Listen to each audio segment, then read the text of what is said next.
Hello everyone, welcome to the score plus. स्वागत है आप सभी का आपके अपने चैनल स्कोर प्लस पे। सो आपको लग रहा होगा यार ये नया सा चेहरा कौन आ गया, तो सबसे पहले मैं अपने आप को इंट्रोड्यूस कर देती हूँ। सो मेरा नाम है हिमानी एंड मैं हूँ आज से आपकी साइंस एजुकेटर। हम अपनी ये 10th की जर्नी एक साथ कवर करने वाले हैं, पूरा फिजिक्स, केमिस्ट्री और बायो सारे ही चैप्टर हम अच्छे से कवर करेंगे। और यार एट द एंड हमने अपने मार्क्स को इतने तोड़ फोड़ तरीके से अपने मार्क्स लाने हैं कि बस सब देखते रह जाएं कि कहाँ से पढ़े हैं ये बच्चे। ठीक है, सो फिर से बता रही हूँ, मेरा नाम है हिमानी एंड मैंने अपनी बीएससी एमएससी करी हुई है दिल्ली यूनिवर्सिटी से। देन मैंने अपना एमटेक करा हुआ है आईआईटी दिल्ली से एंड अब मैं आप लोगों को यहाँ पर पढ़ाने आ गई हूँ स्कोर प्लस पे। सो चलिए फिर शुरू करते हैं। आज हम लोग शुरू करने वाले हैं यार अपना पहला चैप्टर, दैट इज इलेक्ट्रिसिटी। ठीक है, कुछ लोगों को लग रहा होगा कि पहले बहुत सारे चैप्टर बाकी हैं, कहाँ गए। तो मुझे ये था कि अभी आपका जून आ गया है, आपने अपना पहला चैप्टर दूसरा चैप्टर थोड़ा बहुत कर लिया होगा। लाइट चैप्टर बहुत बड़ा चैप्टर है, वो स्कूल में तो हो ही गया होगा। सो हम अब थोड़ा सा साथ साथ चलने के लिए इलेक्ट्रिसिटी से स्टार्ट करते हैं। तो फटाफट से शुरू करते हैं इलेक्ट्रिसिटी। और उससे पहले आप लोगों को ये सोचने वाली बात है कि ये इलेक्ट्रिसिटी वाला वर्ड आपने कहीं ना कहीं तो सुना होगा यार। अब मैं ज्यादा इधर उधर की बातें घुमाते हुए ना सीधे पॉइंट पे आती हूँ कि ये है हमारा आज की डेट का सबसे इम्पोर्टेंट चीज। क्यों? तुम्हारे हाथ में एक मोबाइल है जिसके बिना तुम एक मिनट नहीं रह सकते। मम्मी तो मारती डांट लगाती होगी, मारना तो आजकल खैर नहीं करते हैं, बट डांट तो मारती होगी। सारा दिन बस इस फोन में पड़ा रहता है, सारा दिन ये फोन फोन फोन। किससे चल रहा है? इलेक्ट्रिसिटी से। खत्म हो गई तो फोन गया, मम्मी की डांट गई। अच्छा है, अच्छा है, अच्छा है नहीं। और फिर आपके पास आसपास लैपटॉप रखा होगा, पंखा चल रहा होगा, एसी चल रहा होगा, कूलर, लाइट जिससे तुम मुझे देख रहे हो या आसपास की कोई भी चीज देख रहे हो। लाइट वाले चैप्टर में पढ़ा था, किसी भी चीज को किस तरीके से देख पाते हो, रिफ्लेक्शन से देख पाते हो, that is because of the light. True. अगर ये इलेक्ट्रिसिटी नाम की चीज नहीं हुई तो तुम ये सब भी नहीं देख पाओगे। सो बेसिकली इलेक्ट्रिसिटी का बहुत ही इंपॉर्टेंट चीज है। तो यार किसी ने सोचा क्या आज तक, आज से पहले किसी ने बताया कि इलेक्ट्रिसिटी बनती कैसे है? होता क्या है यार, एक जगह से तुम्हारी एक जगह से दूसरी जगह तक इतनी सारी लाइनें बिछ रही हैं, इलेक्ट्रिसिटी आ कैसे रही है, ट्रांसफर कैसे हो रही है? किसी ने सोचा? या फिर यार ये इलेक्ट्रिसिटी बनती कैसे है, आखिर इसके अंदर होता क्या है? तो यही सब जवाबों के लिए आपकी एनसीईआरटी ने आपका करिकुलम डिजाइन किया है, जिसमें आपको थोड़ा बहुत आज इस चैप्टर में इलेक्ट्रिसिटी के बारे में जानने को मिल जाएगा। तो चलिए शुरू करते हैं अपना पहली चीज से। सबसे पहली बात तो आखिर ये इलेक्ट्रिसिटी की डेफिनेशन क्या होती है यार?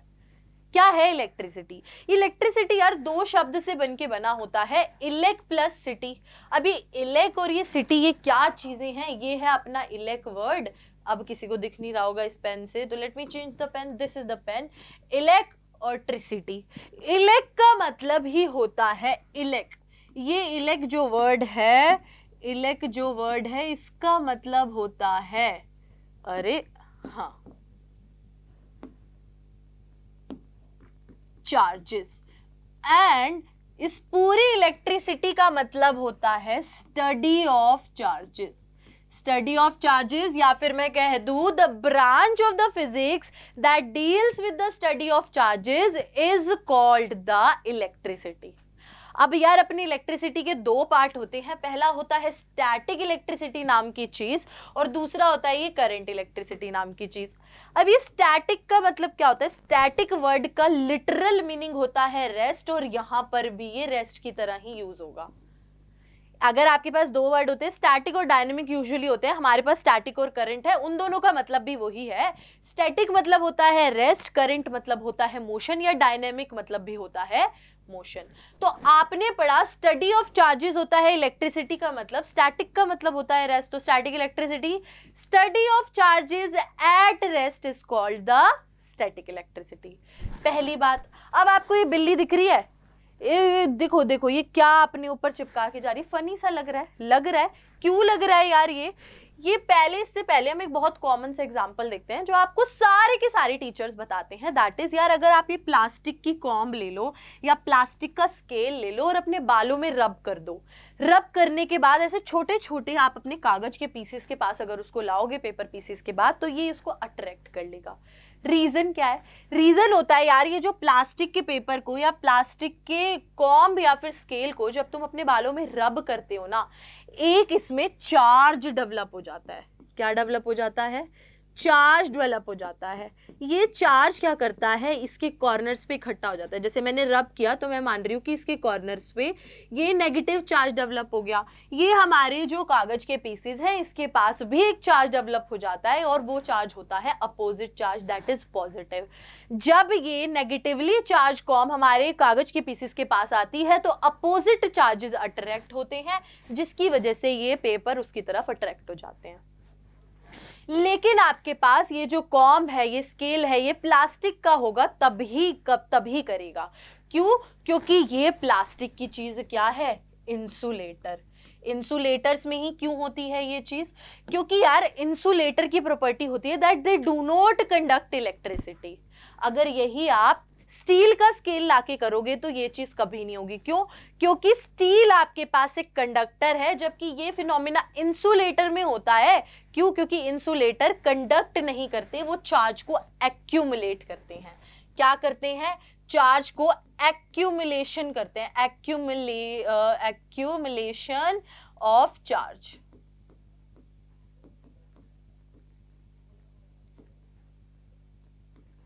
एक्यूमुलेशन का मतलब क्या होता है? कलेक्ट कर देते हैं ये एक कॉर्नर पे, ये ट्रांसफर नहीं करते।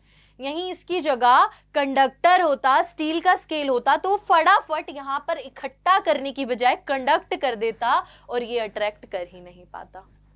इसी सेम तरीके से हमारी प्यारी सी ये जो कैट है इसके साथ भी यही एक्सपेरिमेंट हुआ है।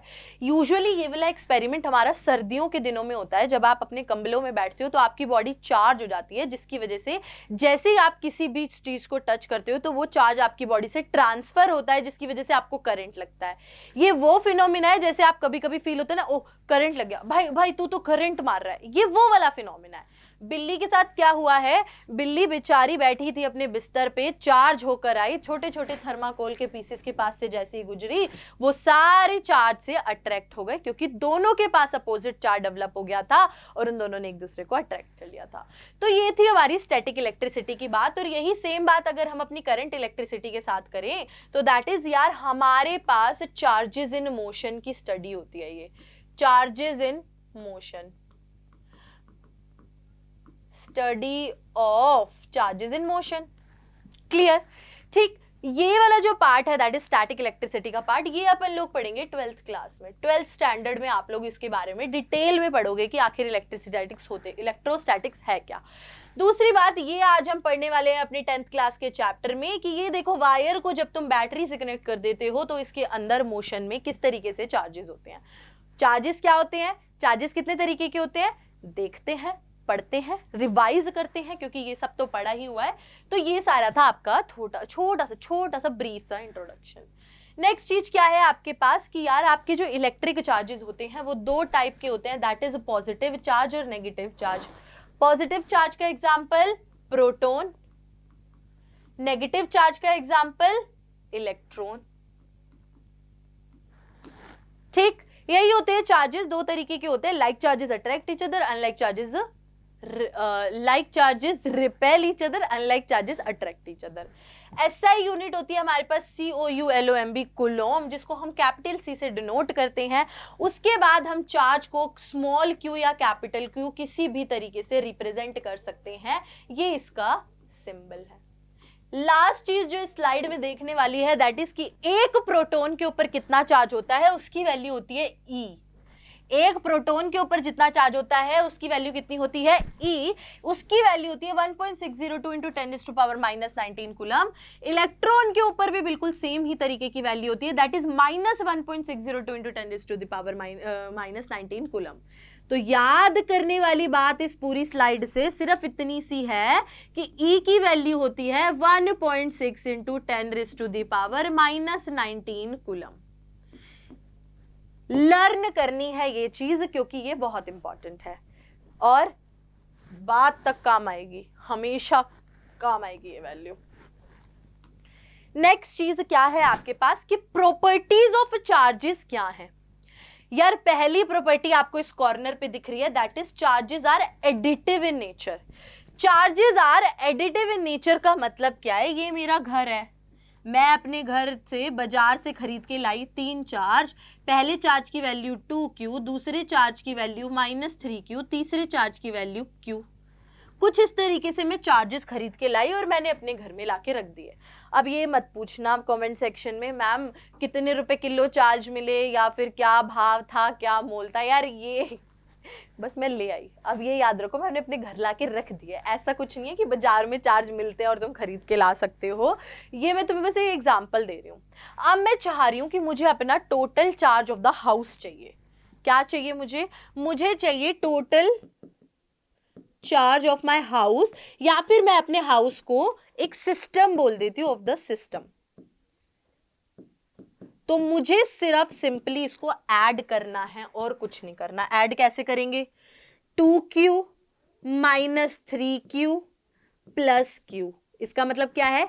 सिंपल एल्जेब्रिक सम। कुछ नहीं करना, क्या करना है? सिंपल एल्जेब्रिक सम करना है। 2Q minus 3Q plus 3Q, ये पूरा का पूरा 0 कूलम आपका आंसर आ जाएगा। एडिटिव इन नेचर का मतलब जितने भी चार्ज सिस्टम में पड़े हैं उन सबको सिंपली ऐड करना है एल्जेब्रिकली। ठीक, सेकेंड प्रॉपर्टी पे मैं अपने बच्चों को बाद में आती हूं। मैं पहले थर्ड और फोर्थ प्रॉपर्टी डिस्कस कर लेती हूं, जो कि सबको ही पता है। बड़ी प्यारी सी आसान सी प्रॉपर्टी है कि लाइक चार्जेस तो रिपेल करेंगे। लाइक का मतलब सेम चार्जेस हमेशा रिपेल करेंगे, अनलाइक चार्जेस हमेशा अट्रैक्ट करेंगे। मतलब डिफरेंट चार्जेस हमेशा अट्रैक्ट करेंगे। Negative negative repulsion, positive negative attraction. समझ आई बात? कि पॉजिटिव नेगेटिव का अट्रैक्शन होगा, नेगेटिव नेगेटिव का हमेशा रिपल्शन होगा, या फिर पॉजिटिव पॉजिटिव का भी रिपल्शन होगा, क्योंकि सेम चार्ज की बात आ गई। अब हम आते हैं अपनी चार्जेस आर ऑलवेज क्वांटाइज्ड वाली प्रॉपर्टी पे। यार ये क्वांटाइज्ड का मतलब पता है क्या होता है? इसका बेसिकली मीनिंग होता है डिस्क्रीट। डिस्क्रीट का मतलब होता है, दो तरीके की चीजें होती हैं, तो कॉन्टिन्यूस या डिस्क्रीट। कॉन्टिन्यूस का मतलब होता है कि आप कॉन्टिन्यूस चले जा रहे हो। जैसे अगर आपने चल रहे हो तो आप जैसे 1 2 3 4 की वैल्यूज तो आएंगी आएंगी, लेकिन उसके बीच में जो नॉन इंटीजर वैल्यू है 1.5 1.6 1.2 1.1 ये सारी वैल्यूज भी आएंगी। डिस्क्रीट का मतलब होता है कि या तो 1 होगा या 2 होगा, उन दोनों के बीच की कोई वैल्यू नहीं आएगी। या फिर ये भी कह सकती हूं इंटीजर वैल्यूज एक्सेप्टेबल होती हैं इसमें, इस केस में, चार्जेस के केस में। इसका मैथमेटिकल फॉर्म होता है Q is equals to NE। Q क्या है आपके पास? ये है चार्ज। N क्या है आपके पास? Number of electron. और E क्या है आपके पास? 1.6 into 10⁻⁻19 coulomb, that is charge on 1 proton और इलेक्ट्रॉन।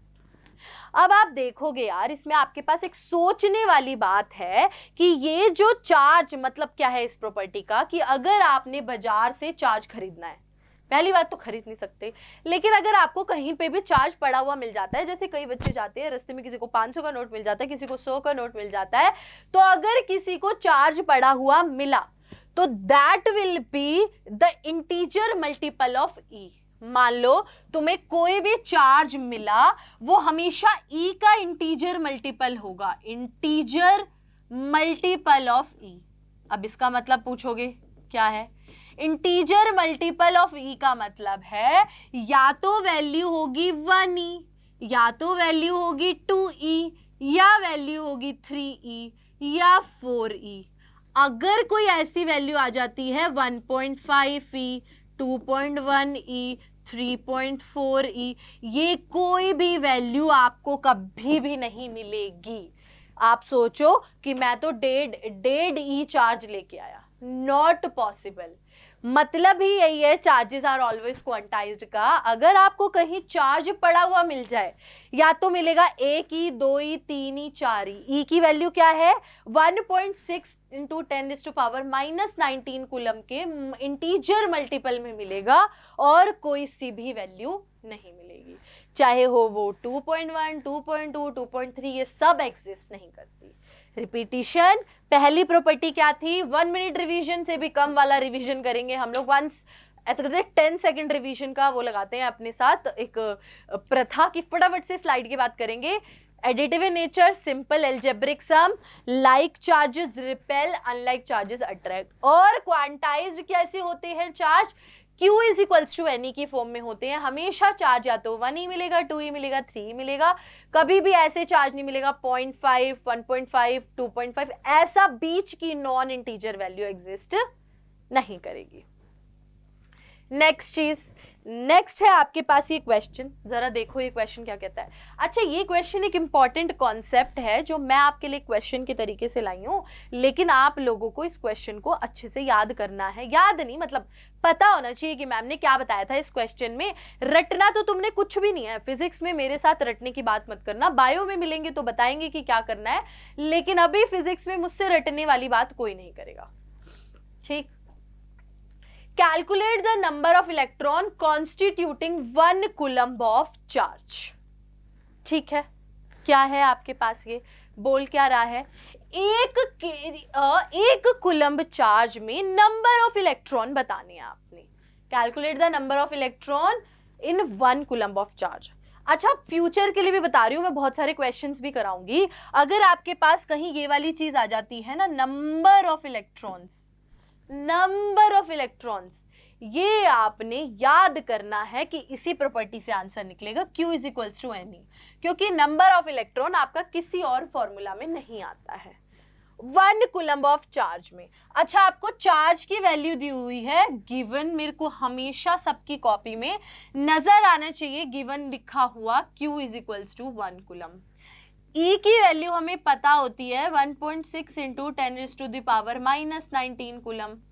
बचा क्या हमारे पास, N, जिसकी हमें वैल्यू निकालनी है। तो मैं N को एक साइड रख रही हूं, Q के डिवाइडेड में E लगा रही हूं। 1 कुलम्ब Q की वैल्यू, E की वैल्यू 1.6 इंटू 10⁻⁻19 कुलम्ब। फटाफट से कमेंट सेक्शन में बताओगे, वीडियो को पॉज करोगे और मुझे कमेंट सेक्शन में आंसर बताओगे, A, B, C या D, कौन सा हमारे पास आंसर होगा। जल्दी 2 सेकेंड, 3, 5 सेकेंड का वक्त है, पॉज करनी है वीडियो और कमेंट सेक्शन में आंसर बताना है। सिर्फ कैलकुलेशन रह गई है यार, मैथमेटिक्स पार्ट है। So the answer is C, 6.25 into 10⁻18। Next चीज आपके पास क्या है। अच्छा ठीक है, थोड़ा सा इसके बारे में समझते हैं कि आखिर यार आपकी जो इलेक्ट्रिसिटी जो कंडक्ट होती है आपकी वायर में, वो कैसे होती है। ठीक है, यार for any material to become a good conductor. अच्छा, सबसे पहले तो ये देखते हैं कि आपको ये तो पता है ना कंडक्ट कौन करते हैं। कंडक्ट आपके करते हैं कंडक्टर्स। तो मान लो ये तो कंडक्टर है, मानना क्या है, ये कंडक्टर है और ये इंसुलेटर है। अब आप कहोगे मैम इंसुलेटर के साथ नाइंसाफी क्यों करी है। तो यार अगर आप अपनी पीरियोडिक टेबल देखोगे तो देखोगे इंसुलेटर का साइज छोटा होता है, इसीलिए मैं छोटा सा साइज लेके आई हूँ। बाकी आपका जो कंडक्टर का साइज है वो थोड़ा बड़ा होता है। अब हम क्या करते हैं, ये सबको पता होगा कि ये न्यूक्लियस है, उसके चारों ओर हमारे इलेक्ट्रॉन्स घूम रहे हैं, न्यूक्लियस के अंदर ही पॉजिटिवली चार्ज होते हैं। ठीक, उसके बाद आपको मैं ये कहती हूँ कि आप एक काम करो, इस एटम को, इस पूरे एटम को अपना घर कंसिडर कर लो। ये आपका घर है, ठीक है। ये है मम्मी या पापा या मम्मी पापा का मिक्सचर, क्योंकि किसी की मम्मी स्ट्रिक्ट होती हैं, किसी के पापा स्ट्रिक्ट होते हैं, तो मैंने मम्मी पापा का मिक्सचर दे दिया। ये है बच्चा नंबर 1, ये है बच्चा नंबर 2 और ये है बच्चा नंबर 2 के मम्मी एंड पापा। MP लिख दिया मैंने, मम्मी पापा।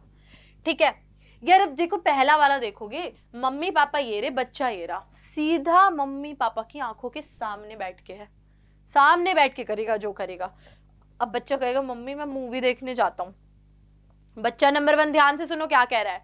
बच्चा नंबर 1 कह रहा है मम्मी मुझे मूवी देखनी है। अभी आएंगे मम्मी और पापा दोनों मिलके, बेटा आ तेरे को जरा मूवी दिखाता हूँ, तू घर में रह रहा है और मूवी देखने जाना, पढ़ाई कर ले, पेपर आ रहे हैं। ठीक है, बच्चा नंबर 1 मासूम होके घर पे ही बैठा रहेगा। लेकिन जो बच्चा नंबर 2 है, देख रहे हो, वो मम्मी पापा से थोड़ा दूर है, क्योंकि साइज बड़ा है तो दूर रहता है। ठीक है, या तो बच्चा नंबर 2 हॉस्टल में रहता है, या उसका इतना बड़ा घर है, क्योंकि उसका एटम बहुत बड़ा है, तो ये एटम को हम घर से कंपेयर कर रहे हैं, तो घर इतना बड़ा है कि दूर वाले कमरे में रहता है, अगर घर को रात को निकल भी जाएगा तो पता नहीं चलेगा। इसके दोस्त ने इससे कहा आजा आजा भाई, चल चल मूवी देखने के चलते हैं। ये कहेगा हाँ हाँ ठीक है, मम्मी पापा को क्या बताना, निकल जाता हूँ। तो ये जो बच्चा नंबर 2 है, ये हॉस्टल में भी रहेगा तो भी घर से दूर है, घर में भी है ना, तो मम्मी पापा के कंट्रोल से बाहर है। ठीक है, तो ये क्या करेगा, फ्री है, बिल्कुल फ्री है, और ये क्या करेगा, घूमने चला जाएगा। तो हमारे पास कंडक्ट करने के लिए ये जो फ्री इलेक्ट्रॉन्स होते हैं ना, यही हमारे लिए इंपॉर्टेंट है। क्यों इंपॉर्टेंट है, क्योंकि यार ये फ्री इलेक्ट्रॉन है ना, यही जाते हैं वायर में और इलेक्ट्रिसिटी कंडक्ट कराते हैं। अब इंसुलेटर के पास ये होते ही नहीं है, क्योंकि बच्चा नंबर 1 मम्मी पापा के पास बहुत है। ये जो फ्री इलेक्ट्रॉन है कंडक्टर में होते हैं, क्योंकि साइज बड़ा होता है, तो ये बच्चा नंबर 2 हॉस्टल की तरह बिहेव करता है, वो मम्मी पापा से दूर रह के थोड़ा बिगड़ जाता है, तो ये जो फ्री इलेक्ट्रॉन है यही कंडक्ट करते हैं। लिखी हुई है ऊपर line, for any material to become a good conductor of electricity they must possess free charge carriers. Free charge carriers electrons, यहां पर तुम्हारे मतलब की बात है इलेक्ट्रॉन्स, बाकी आगे जाके पढ़ोगे कि पॉजिटिव चार्ज भी कंडक्ट करते हैं और उन्हें हम होल बोलते हैं। पढ़ोगे, टेंशन मत लो, सब कुछ पढ़ोगे, फिजिक्स में रहे तो पढ़ोगे। ठीक, क्लियर है? चलो फिर ये कॉन्सेप्ट तो क्लियर हो जाना चाहिए। तो जरा एक बार देख लेते हैं, ये देखो इस तरीके से रैंडम मोशन में रहते हैं, ये पॉजिटिव चार्ज और ये न्यूक्लियस, देख रहे हो ये नेगेटिव चार्ज इस तरीके से रैंडम मोशन में रहते हैं। उसके बाद यार ये एक GIF है, मान लो मैंने एक क्या लिया आई, मैं घर से लेके आई, मैं एक कॉपर की वायर खरीद के लाई बाजार से, ये रही कॉपर की वायर, इसमें मैंने कॉपर के एटम लगाए, Cu 5 एटम लगाए हैं। अब इनके पास, ये कॉपर हमारे पास कंडक्टर है तो फ्री इलेक्ट्रॉन्स होंगे, तो अब देखो जरा ये फ्री इलेक्ट्रॉन कैसे मूव करते हैं। अब इस GIF को शुरू से चलाने के लिए मुझे ये करना पड़ेगा, देखो पॉजिटिव चार्ज है, सबको पता है ये बैटरी का पॉजिटिव है, ये बैटरी का नेगेटिव है, सबको पता है कि पॉजिटिव नेगेटिव को अट्रैक्ट करता है। तो यार ये जो कॉपर के पास जो एक्स्ट्रा वाला फ्री इलेक्ट्रॉन्स होते हैं ना, ये जो बैटरी है ये इसको खींच लेती है। ये बैटरी वो दोस्त है जो दोस्त कहता है ना यार चल मूवी देखने चलते हैं, ये बैटरी खींच रही है उसको अपनी तरफ, दोस्त अपनी तरफ खींच रहा है कि आज हम मूवी देख के आते हैं। तो देखो इसने क्या करा, चलो खत्म हो गई, इसने क्या करा, इसने इसको ले गया घुमाने, ये कहेगा कि यार अब मैं पॉजिटिव चार्ज हो गया, प्लीज मेरे को एक इलेक्ट्रॉन दे दो, साइड वाला कहेगा चल मैं आ जाता हूँ, क्योंकि ये भी अपने घर से दूर है, ये भी फ्री है। फिर ये कहेगा इसका रूममेट कि मेरे को भी एक चाहिए, तो ये इलेक्ट्रॉन इसके पास आ जाएगा, ये इलेक्ट्रॉन इसके पास आ जाएगा, ये इलेक्ट्रॉन इसके पास आ जाएगा, अब बेचारा ये बच जाएगा, ये खाली बच जाएगा। ये कहेगा यार बैटरी का नेगेटिव टर्मिनल, तेरे पास बहुत सारे इलेक्ट्रॉन्स हैं, यार एक आध पास कर दे। तो इसी तरीके से तुम्हारी वायर में कंडक्शन होता है इलेक्ट्रिसिटी का, इलेक्ट्रॉन शेयर होके। ये देख रहे हो, ये इलेक्ट्रॉन यहां से इधर चला गया, इधर कूद गया, अब इधर कूद गया, अब इधर कूद गया। इसी तरीके से हमारी वायर में इलेक्ट्रिसिटी कंडक्ट होती है। क्लियर? इस तरीके से होती है। चलो कंडक्शन समझ में आ गया। आगे देखते हैं जरा हम, यार अब ये डायरेक्शन ऑफ इलेक्ट्रिक करंट क्या है। जरा आप अगर पीछे वाली स्लाइड में वापस जाओगे तो आप देखोगे कि आपका इलेक्ट्रॉन देख रहे हो नेगेटिव से निकल के पॉजिटिव की तरफ जा रहा है। ये नेगेटिव टर्मिनल है, ये पॉजिटिव टर्मिनल है, ये नेगेटिव से निकल के पॉजिटिव की तरफ जा रहा है। लेकिन आपका जो डायरेक्शन ऑफ करंट होती है that is always positive to negative, और इलेक्ट्रॉन की नेगेटिव से पॉजिटिव। ऐसा क्यों? अच्छा जब पहले ये बताओ कि यार ऐसा पता है क्यों होता है, रीजन क्या है इसके पीछे। बहुत प्यारा सा छोटा सा रीजन है, दैट इज कि यार ये तो पहले डिस्कवर हो गया था, साइंटिस्ट ने बना ली प्रथा कि पॉजिटिव से नेगेटिव लेंगे। क्यों लेंगे? क्योंकि साइंटिस्ट ने देखा कि यार जब तुम हीट देखोगे हॉट से कोल्ड की तरफ जा रही है, मतलब ज्यादा हीट से कम हीट की तरफ। चाय का कप रख देते हो ना रूम में, रूम ठंडा है, चाय बहुत ज्यादा गर्म है, तो चाय का कप धीरे धीरे धीरे धीरे ठंडा हो जाता है। हीट ट्रांसफर होती है चाय के कप से सराउंडिंग में, that is hot to cold में। तो हमेशा हीट कैसे ट्रांसफर करती है? Hot to cold. अच्छा अगर अब आपको पानी ट्रांसफर करना होता है तो भी यही होता है। मान लो तुमको ग्राउंड फ्लोर पे पानी चाहिए, तो क्या कभी ग्राउंड फ्लोर पे टंकी रखते हो घर में? नहीं, टैंक हमेशा होता है first floor, second floor, third floor, मतलब जिस फ्लोर पर तुम रह रहे हो उससे अबव होना चाहिए। अगर तुम्हारा घर है 3 फ्लोर का घर है आपका, तो 4th फ्लोर पे आपकी टंकी रखी होगी। 4 फ्लोर घर है तो 5th फ्लोर पे रखी होगी। तो ये क्या होता है कि आपको एक हाइट डिफरेंस क्रिएट करना होता है, तभी पानी ट्रांसफर होगा, अदरवाइज नहीं होगा। मतलब ज्यादा से कम की तरफ जा रहा है यहाँ भी। उसके बाद अब आपको पता है एयर का भी, हाई प्रेशर से लो प्रेशर की तरफ जाती है, हमेशा हायर से लोअर। तो पॉजिटिव आपका हाई कंसिडर होता है, नेगेटिव आपका लो कंसिडर होता है। इसीलिए साइंटिस्ट ने कन्वेंशनल मतलब ट्रेडिशनली बोल दिया कि पॉजिटिव से नेगेटिव करंट जाएगा। लेकिन बाद में आया इलेक्ट्रॉन फ्लो की डायरेक्शन, तो साइंटिस्ट ने कहा यार कि अब हमारे पास नहीं है इतनी ताकत कि मैं हर किसी को बोल के आऊं कि डायरेक्शन चेंज करो, डायरेक्शन चेंज करो। हम वही डायरेक्शन रखते हैं इलेक्ट्रॉन से अपोजिट। ठीक, so the direction of current is opposite to that of the flow of electron. Reason क्या है? रीजन कुछ नहीं है, रीजन सिर्फ इतना सा है कि ये तो बेटा बाद में डिस्कवर हुआ, ये पहले डिस्कवर हो गया था, इसीलिए ही अपोजिट डायरेक्शन ली गई है। चलो फिर नेक्स्ट चीज यार, अब इलेक्ट्रिक करंट को कैसे एक्सप्रेस कर सकते हैं। अब इलेक्ट्रिक करंट की बात कर लेते हैं। अब हुआ है मेन आपका चैप्टर स्टार्ट। इससे पहले तो हम सिर्फ बातें कर रहे थे, जो आपको ऐसी कि हाँ भाई ठीक है आपको मजा आएगा, सुन लो तो सुन लो। ठीक, क्या है यार, अगर आपका पाइप में से पानी बहता है तो आप उसको कहते हो वाटर करंट। क्या कहते हो आप?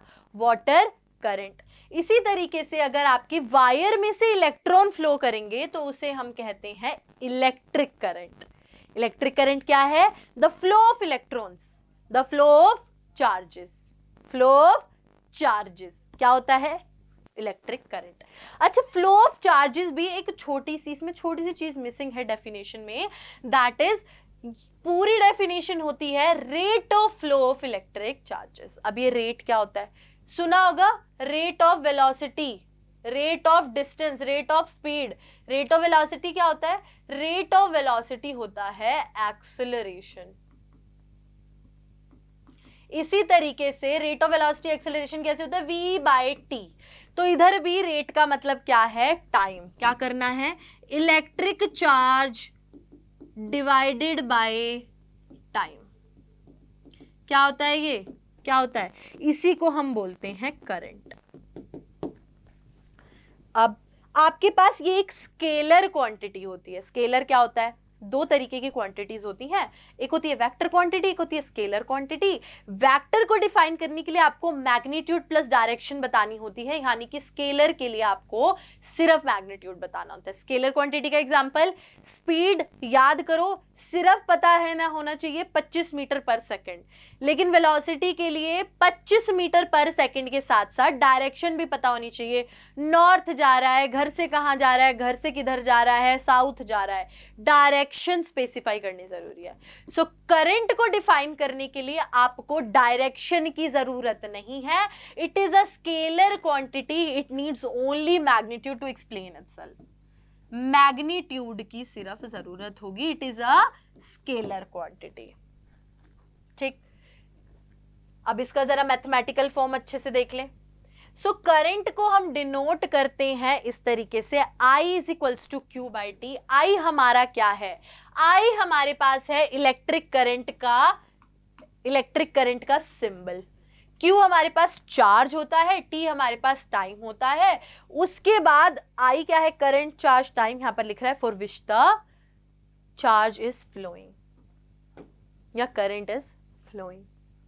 ठीक, T टाइम क्या है? जिस टाइम के लिए आपका करंट फ्लो कर रहा है या चार्ज फ्लो कर रहा है। दूसरी चीज यूनिट होती है यार इसकी एम्पियर, AMPERE याद रखनी है, यूनिट एम्पियर होती है। एक और इंपॉर्टेंट चीज होती है यार, अगर आपके पास कोई SI unit, new SI unit आपको कहीं भी दिखती है ना, तो इंपॉर्टेंट होता है यार उसका सिग्निफिकेंस, क्योंकि उसकी डेफिनेशन पूछी जाती है। कोई भी यूनिट की डेफिनेशन पूछ सकता है, चाहे पहले भी कूलम पढ़ा है, अब एम्पियर पढ़ा है, आगे वोल्ट्स पढ़ोगे, किसी की भी डेफिनेशन पूछी जा सकती है। सो ये होता है आपके पास I is equals to Q by T. I क्या है? पहले क्या करना है किसी भी यूनिट को डिफाइन करने के लिए? First step is right formula. Formula के बाद आप क्या करोगे? यूनिट्स पुट कर दोगे फॉर्मूला में, जैसे करंट की एम्पियर, चार्ज की कूलम, टाइम की सेकंड, और आगे 1 1 1 1 1। आप कुछ नहीं करना, सिर्फ इसको इंग्लिश में पढ़ दो क्योंकि एग्जाम तो इंग्लिश में लिखना है। क्या यार, 1 एम्पियर का तब करंट माना जाएगा जब आपके पास 1 कूलम का चार्ज ट्रांसफर होगा 1 सेकेंड में। इंग्लिश में 1 ampere current is defined as the transfer of 1 coulomb of charge per second through the circuit. Star hashtag सब मार्क कर रही हूं, इंपॉर्टेंट है, बहुत बार एग्जाम में पूछा जा चुका है। 1 ampere is defined as transfer of 1 coulomb of charge per second through the circuit। ठीक, अब यार जब आप सर्किट में इस करंट को नापते हो तो उसके लिए क्या यूज करते हो? करंट को नापने के लिए आप यूज करते हो एमीटर नाम की चीज। एम्पियर से ही डिराइव हुआ है इसका नाम एमीटर। सिंबल क्या है इसका? इसका सिंबल है गोले में ऐसे ए बना देना, एक साइड पॉजिटिव एक साइड नेगेटिव। 1 एम्पियर को कूलम पर सेकंड भी बोलते हैं क्योंकि आपका 1 एम्पियर ये होता है 1 कूलम डिवाइडेड बाय 1 सेकंड। इसको इस तरीके से भी लिख सकते हो, कूलम के बगल में सेकंड के ऊपर सुपरस्क्रिप्ट। सुपरस्क्रिप्ट का मतलब होता है ऊपर लिखना -1, नीचे वाली चीज ऊपर जाके -1 हो जाती है। ठीक है, 1 कूलम पर सेकंड। अच्छा, 1 मिली एम्पियर और 1 माइक्रो एम्पियर कितना होता है? जैसे आप मिलीमीटर और माइक्रोमीटर को चेंज करते थे उसी तरीके से एम्पियर को चेंज करना है। मिली एम्पियर को एम्पियर में 10⁻³ मीटर को भी मिलीमीटर में सेम इसी तरीके से करते थे। माइक्रो एम्पियर को भी एम्पियर में पहले इसी तरीके से चेंज करते थे। यार ये ना, ये वाली चीज मैटर करती है माइक्रो। अब माइक्रो आप एमीटर के साथ लगा, एम्पियर के साथ लगा दो, चाहे आप माइक्रोमीटर के साथ लगा दो या किसी भी यूनिट के साथ लगा दो, मतलब हमेशा माइक्रो का 10⁻⁻⁶ रहेगा। क्या रहेगा? किसी भी यूनिट के साथ माइक्रो आ जाए मतलब हमेशा 10⁻⁻⁶ रहेगा। एम्पियर आ जाए, किलोमीटर आ जाए, किलोमीटर तो क्यों आएगा, मीटर आ जाए या फिर कोई भी यूनिट आ जाए, क्योंकि किलोमीटर तो ऑब्वियसली मीटर की ही एक यूनिट है। ठीक, अच्छा अब एमीटर दिखता कैसा है? एमीटर की शक्ल देख लो। एमीटर कुछ इस तरीके से दिखता है, ये रही इसकी इमेज, दिख गया? यार अगर तुम्हें उसको सर्किट में लगाना है ना तो इस तरीके से सीरीज में लगाते हो। सीरीज में का मतलब क्या है कि बस बीच में घुसेड़ दो सर्किट के, इस तरीके से बीच में लगा दो। बाकी आगे सीरीज और पैरेलल कनेक्शन करेंगे तब फिर से अच्छे से करेंगे। लेकिन बात क्या है यहाँ पर कि ऑलवेज सीरीज में लगाते हैं, ऑलवेज सीरीज में। ऑलवेज क्यों लगाते हैं? रीजन है इसका, पर लगाना ऑलवेज यही है। इसका ऑलवेज का मतलब यही है कि चाहे मार्स यहां पर आ जाए, धरती टकरा जाए, बिग बैंग फिर से हो जाए, तुम मार्स पे चले जाओ, लेकिन एमीटर सीरीज में ही लगेगा। ये चीज नहीं भूलनी है। ठीक यार, अब क्यों करते हैं? क्योंकि इसका लो रेजिस्टेंस होता है एमीटर का। लो रेजिस्टेंस की वजह से ये आसपास के रेजिस्टेंस को बिल्कुल डिस्टर्ब नहीं करता, सर्किट को भी डिस्टर्ब नहीं करता। मान लो जैसे तुम्हारा लोड है 10⁻⁶ ओम का, रेजिस्टेंस की यूनिट क्या होती है? ओम होती है। और आपका जो ये एमीटर है इसका होगा यार कोई 1 ओम होगा या 2 ओम होगा, कुछ यही वैल्यू होगी। तो इतनी कम वैल्यू होती है कि आप इसको इग्नोर कर सकते हो। 1 to 2 ओम आप इसको क्या कर सकते हो? इग्नोर कर सकते हो। वेरी इजीली तुम इसको इग्नोर कर सकते हो। ठीक है, लो रेजिस्टेंस है। बाकी इस पैराग्राफ में वही सब चीजें लिखी हैं जो हमने आगे डिस्कस कर ली हैं कि डायरेक्शन अपोजिट ली जाती है और इलेक्ट्रिसिटी, क्योंकि हमारे पास इलेक्ट्रिसिटी का फिनोमेना पहले डिस्कवर हुआ था, करंट का बाद में डिस्कवर हुआ था।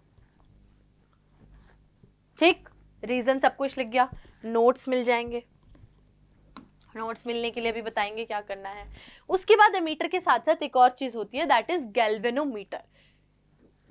अब एमीटर और गैल्वेनोमीटर में डिफरेंस क्या है? जब वो भी करंट मेजर करता है और ये भी करंट ही मेजर करता है। जो एमीटर था ना यार, वो नॉर्मल 4-5 एम्पियर के करंट नोटिस करता है, लेकिन ये थोड़े स्मॉलर करंट्स को, यानी कि स्मॉलर को क्या बोल देते हैं? सेंसिटिव करंट्स को मेजर करने के काम आता है। मतलब और छोटे छोटे करंट को मेजर कर सकता है galvanometer.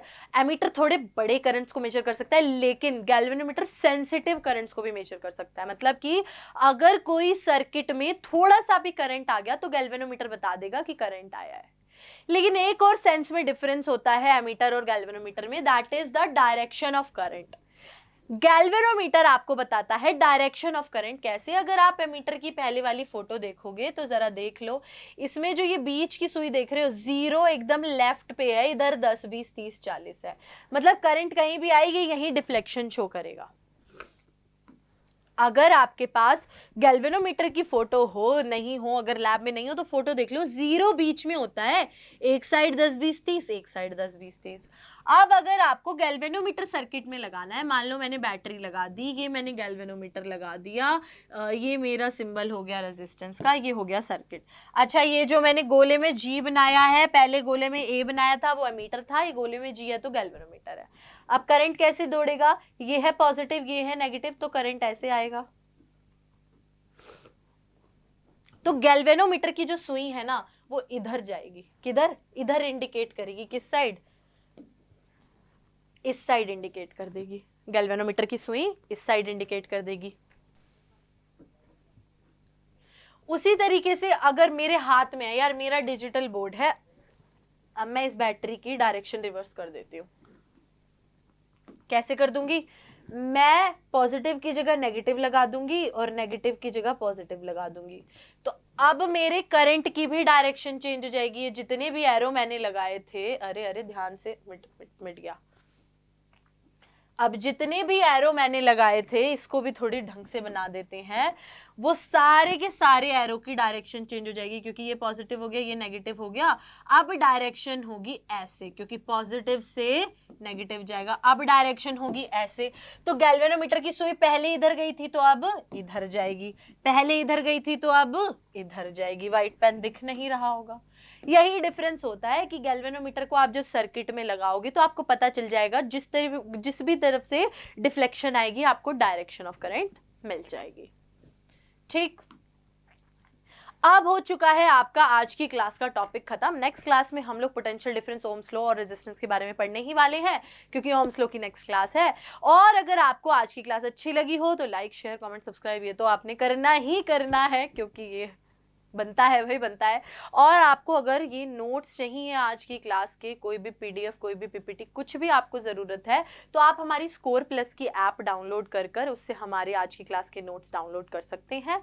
So thank you so much for watching. फिर हम लोग मिलेंगे नेक्स्ट क्लास में, जिसमें हम लोग ओम्स लॉ डिस्कस करेंगे। So bye bye guys, take care.